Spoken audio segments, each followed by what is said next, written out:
Hello, my name is Tim Menchen, and the paper I was looking to this week is called Social Snapshots Digital Forensics for Online Social Networks.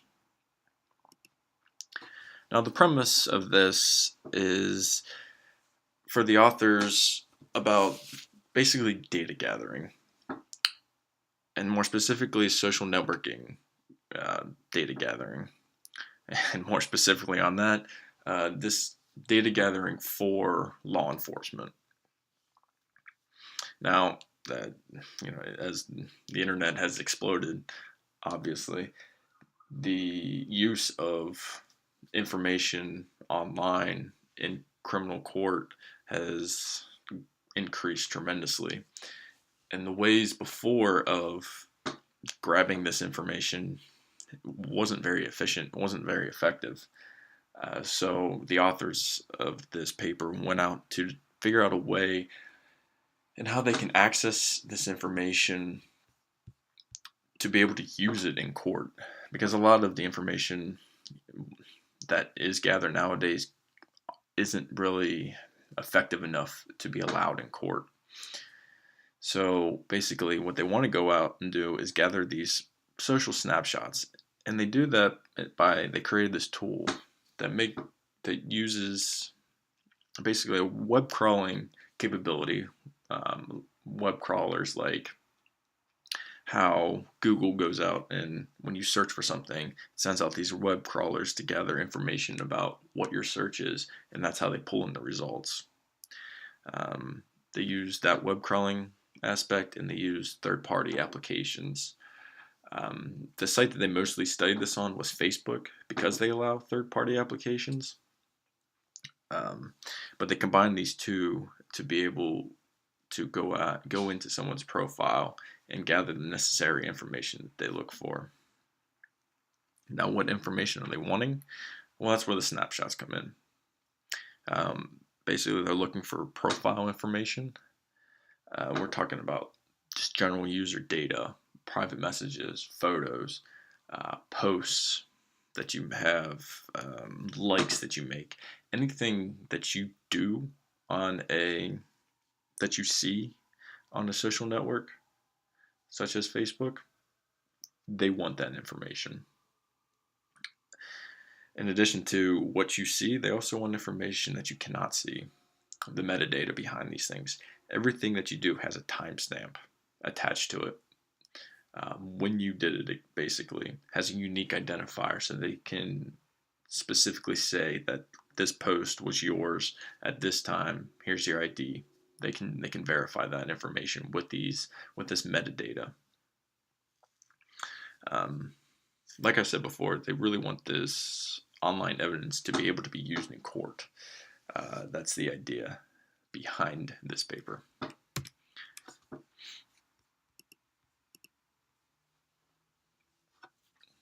Now, the existing approaches to what is called digital forensics, like I said, it was very slow and inefficient before. It was basically based on analysis of file systems, capturing traffic files, online traffic files, and capturing log files. Now, the issue with that, there's three main issues. There's high network traffic, which basically, as they're capturing traffic files, as they're capturing log files, as they're going into file systems, they are causing a large amount of HTTP traffic, and it really slows down servers because they have to make these connections constantly. And as you know, the more connections you make, the more traffic you're throwing out on the web, the slower it's going to be. And the slower it's going to be, the slower you're going to gather that information and so forth. It wasn't a very efficient method of doing it. Another issue is on web pages, there's traditional / hidden data. I mean, we talked about the metadata before attached to different things. Not everything is accessible by a traditional web crawler. There's a lot of things out there that they just can't grab that could be very efficient, very effective evidence that could be used in court. And there's just no way of grabbing that data.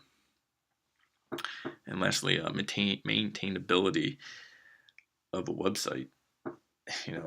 Websites are being constantly updated: HTML, CSS, JavaScript.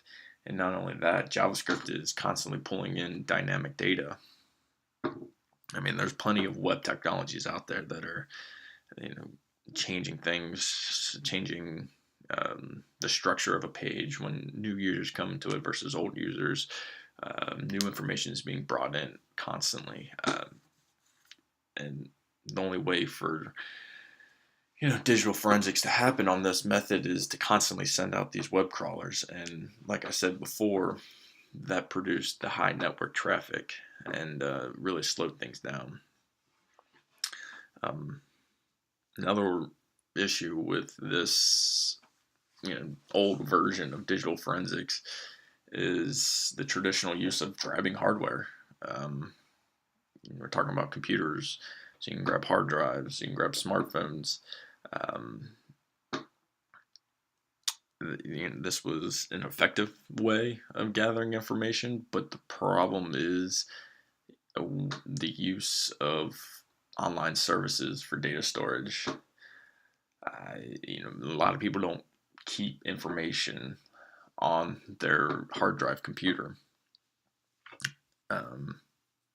So, I mean, if they don't have the information there, then there's no need for, grabbing the hard drive. No need to seize that hard drive. And the information that is on the hard drive is encrypted. And while, yes, encryption can be broken, that's a time-consuming process. And, some encryptions, they're becoming more difficult. And soon, eventually, they'll be almost impossible. Or they'll take up too much time. Or it'll take too much time it won't be able to be used. I talked about the online storage. I mean, even if you can access one person's, if they had, information in one location, you might be able to access it. But chances are, if somebody's wanting to do criminal activity and they are, smart enough to, be this tech savvy, then they have it in different locations. They have backups and they have it spread out, and you need all the information together for it to make sense. So now, what did they do to combat this? The authors of this created this third-party tool, this social snapshot tool that combines third-party applications that can be used on Facebook with a web crawling component. This web crawling component, they created this browser that uses this web crawling component to access this information. And we'll get into the details now.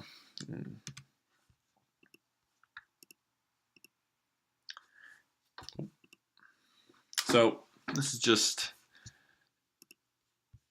kind of this is a diagram. It's not kind of, it is a diagram of how their social snapshot framework works. Basically, what has to happen is the framework begins by grabbing the user's credentials. Now, you can grab these credentials by any means, but as long as you have them, they're basically in business to start. As soon as they have it, they can start their tool. Their tool starts this automated browser, which uses the web crawling, but it starts it with the browser is started, and they go to the social network. And from there, the automated browser can add their third-party application. So on Facebook, they go into their profile and they start this application. And from there, so when that third-party application starts, they communicate to the social snapshots server.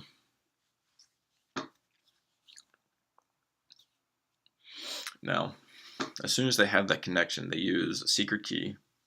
So they send it across, and once when they have that connection, this is when they start grabbing information and sending it over to the server. Once when they have that connection, um, it usually starts by grabbing contact lists,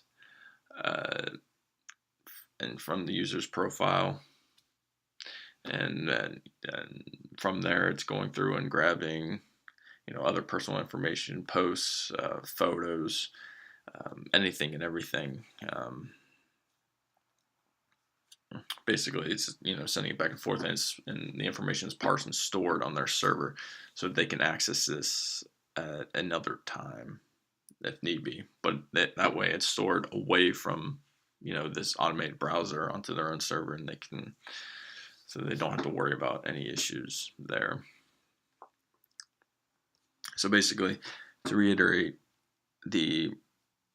once the credentials are gathered, an automated browser startup with these credentials, it goes onto the page, and from there, that browser enables this third-party application on Facebook. And from there, when this third-party application starts, it sends out a request to the server, creates a connection through a secret key, and from there, when that connection is made, it starts grabbing any information that it can. It's a pretty simple process, really. I mean, there's a lot of API requests to gather information, but from here, your profile is wide open when this application is on your profile.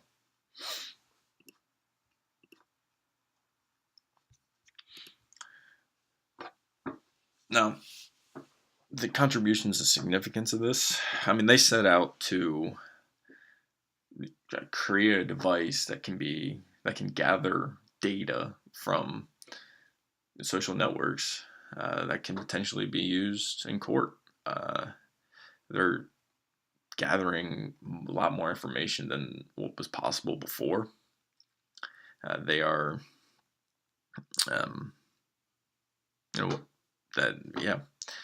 Facebook is a prime example. They're of a great social network that, they have 600 million users. And that's part of the reason why they want to use Facebook for this tool, because of that 6 million users, and because of the third-party applications. But more importantly, those third-party applications can access account information. Now, so that allowed them to go in and create an API to gather all that information and send it off to a different server.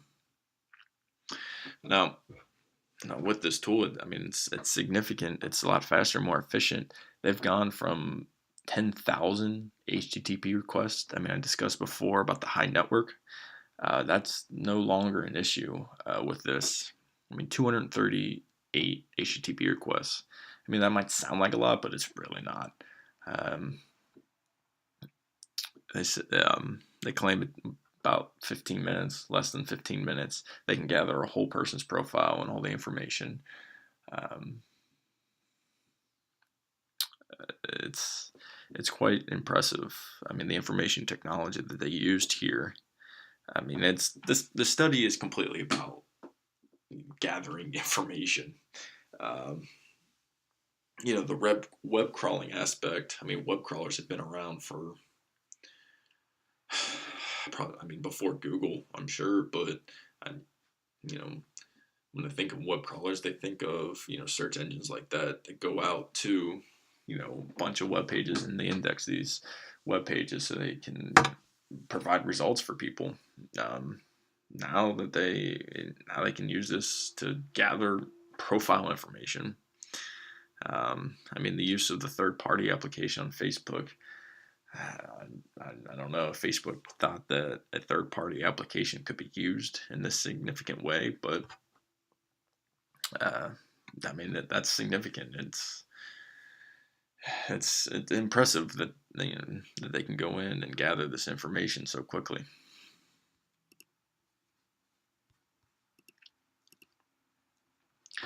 Now, my own personal thoughts on this. Um, when I was reading this, I I saw that one of the authors is Marcus Huber. It so happens that when I was in high school, I was on a German exchange program, and sure enough, I was matched up with a Marcus Huber from Dingolfing, Germany. He spent 3 weeks over here, and I spent 3 weeks over there. And we keep in touch every once in a while. But he went to Vienna University of Technology, and that's where what this paper was from. And I've reached out to him on Facebook asking him about it. I haven't gotten a response yet, uh, but it's just funny that I so happened to be on this paper to do this research, and I happen to know the author about it. I really hope that he responds to my message about it. I really want him. I would like to, gather some more information about it. It's fascinating that him and his team were able to, create this application, this tool, and it's just funny that so happens. Maybe, maybe I was paired like this on purpose. Maybe my profile was mined, and sure enough, they saw that I was connected to Marcus Huber. I don't know. But outside of that, what I think about this, it's awesome. It's impressive. It's awesome. But yet scary at the same time. Nobody wants their information hacked, obviously. Nobody wants um, that insecure feeling that they're vulnerable. And yet, all the information you post on these social networking sites, your profile on Facebook, it is all out there. So I I think that this technology is awesome to be able to go out and grab this information, but being able to gather that information is scary as well. Um, like I said, I really hope I can connect with Marcus and gather more input about it. I'd love to to get more information about it. I do like that they make note of this other than criminal activity or being able to gather information for court. They said that this can be other uses of they can raise awareness. Someone can put this application on their profile and use it, and they can see a snapshot they have of their own personal social snapshot and see what information is available and kind of see like, oh wow, that's out there. That people can see this. I mean, this is private, but you can grab this. Um, I think stuff like that. That's incredibly important for people because people are just so ignorant about this stuff, and it's only a matter of time before you get bitten. Somebody's going to hack into and grab this information that you don't want. We read about it every day. Maybe not on the social networks you use, but I guarantee you it will happen eventually. Facebook will get hacked. Um, hopefully, hopefully there's enough security out there, but hopefully this does help people, kind of hone in on their own, profiles and what they post out there. There he is, Marcus Huber. Thanks for watching, guys. Have a good weekend.